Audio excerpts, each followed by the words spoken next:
২৪ জুলাই যোদ্ধা ও পরিবহন শ্রমিকদের দ্বন্দ্বের ফলে ঢাকা ময়মনসিংহ মহাসড়কে অনির্দিষ্টকালের জন্য যাত্রীবাহী বাস চলাচল বন্ধ রয়েছে।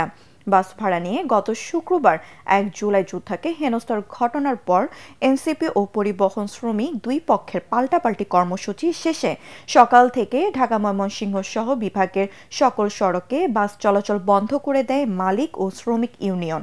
ময়মনসিংহের মাসকান্দা বাস টার্মিনাল থেকে ছেড়ে যাচ্ছে না ঢাকাগামী কোনো যাত্রীবাহী বাস, ফলে চরম দুর্ভোগে যাত্রীরা। এদিকে কর্মসংস্থানের নিশ্চয়তার দাবিতে অনশন কর্মসূচি পালন করছেন শ্রমিকরা। তাদের দাবি সকল সমস্যার সমাধান করে রাজনীতিমুক্ত পরিবহন ব্যবস্থা নিশ্চিত করা।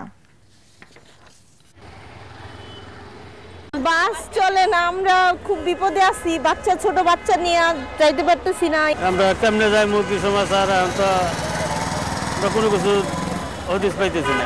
ছোট গাড়িতে গেলে বেশি টাকা লাগে, যাচ্ছে না। 500-600 টাকা ভাড়া চাইতেছে, কোনো গাড়ি চলে না। এরকম ভোগান্তির কারণ কি? আমাদের তো ঠিক সময় যাইতে হবে, ভার্সিটির ক্লাস শুরু হয়ে যায়। সামান্য একটা শ্রমিকের আলাদা ওড়াউড়িতে নিয়ে এই শ্রমিক বললো যে ভাই ওঠেন, এই ওটা নিয়ে তর্ক করে জেলে বাড়ানো হয়েছে। আমাদের শ্রমিক যখন আমাদের সাথে চারা না পাবে ততক্ষণ আমরা গাড়ি চালাবো না। আমরা তো কোনো মালিক চিনি না, কোনো নেতা চিনি না। আমরা কর্ম করে খাই, দিনে না দিন খাই, আমরা ফ্যামিলি চালাই।